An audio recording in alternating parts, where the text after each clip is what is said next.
पहाड़ों की तरफ नजर उठाऊंगा, पहाड़ों की। पतरस की पहली पत्री, दूसरा अध्याय।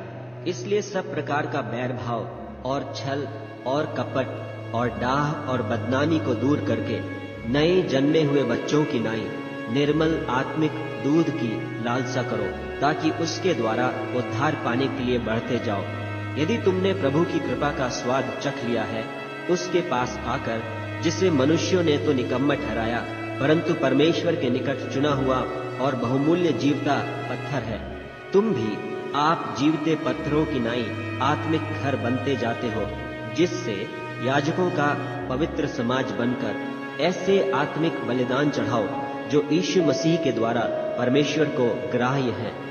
इस कारण पवित्र शास्त्र में भी आया है कि देखो, मैं सिय्योन में कोने के सिरे का चुना हुआ और बहुमूल्य पत्थर धरता हूँ, और जो कोई उस पर विश्वास करेगा वह किसी रीति से लज्जित नहीं होगा। सो तुम्हारे लिए जो विश्वास करते हो वह तो बहुमूल्य है, पर जो विश्वास नहीं करते उनके लिए जिस पत्थर को राजमिस्त्रियों ने निकम्मा ठहराया था, वही कोने का सिरा हो गया और ठेस लगने का पत्थर और ठोकर खाने की चट्टान हो गया है, क्योंकि वे तो वचन को न मानकर ठोकर खाते हैं, और इसी के लिए वे ठहराए भी गए थे।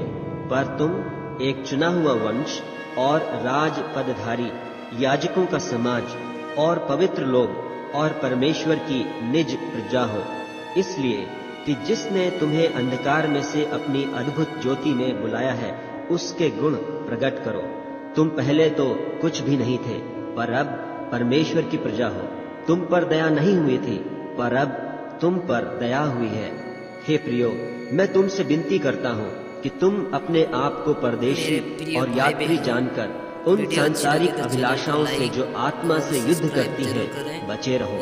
अन्य जातियों में तुम्हारा चाल चलन भला हो, इसलिए कि जिन जिन बातों में वे तुम्हें कुकर्मी जानकर बदनाम करते हैं, वे तुम्हारे भले कामों को देखकर उन्हीं के कारण कृपा दृष्टि के दिन परमेश्वर की महिमा करें। प्रभु के लिए मनुष्यों के ठहराए हुए हर एक प्रबंध के अधीन में रहो, राजा के इसलिए कि वह सब पर प्रधान है, और हाकिमों के, क्योंकि वे कुकर्मियों को दंड देने और सुकर्मियों की प्रशंसा के लिए उसके भेजे हुए हैं। क्योंकि परमेश्वर की इच्छा यह है कि तुम भले काम करने से निर्बुद्धि लोगों की अज्ञानता की बातों को बंद कर दो और अपने आप को स्वतंत्र जानो, पर अपनी इस स्वतंत्रता को बुराई के लिए आड़ न बनाओ, परंतु अपने आप को परमेश्वर के दास समझकर चलो। सबका आदर करो, भाइयों से प्रेम रखो, परमेश्वर से डरो, राजा का सम्मान करो।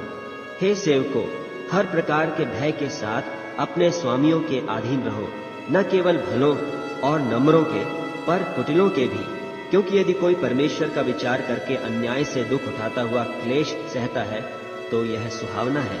क्योंकि यदि तुमने अपराध करके भूसे खाए और धीरज धरा, तो इसमें क्या बड़ाई की बात है। पर यदि भला काम करके दुख उठाते हो और धीरज धरते हो, तो यह परमेश्वर को भाता है, और तुम इसी के लिए बुलाए भी गए हो। क्योंकि मसीह भी तुम्हारे लिए दुख उठाकर तुम्हें एक आदर्श दे गया है कि तुम भी उसके चिन्ह पर चलो। न तो उसने पाप किया और न उसके मुंह से छल की कोई बात निकली। वह गाली सुनकर गाली नहीं देता था और दुख उठाकर किसी को भी धमकी नहीं देता था, पर अपने आप को सच्चे न्यायी के हाथ में सौंपता था। वह आप ही हमारे पापों को अपनी देह पर लिए हुए क्रूस पर चढ़ गया, जिससे हम पापों के लिए मर करके धार्मिकता के लिए जीवन बिताएं। उसी के मार खाने से तुम चंगे हुए, क्योंकि तुम पहले भटकी हुई भेड़ों की नाई थे, पर अब अपने प्राणों के रखवाले और अध्यक्ष के पास फिर आ गए हो।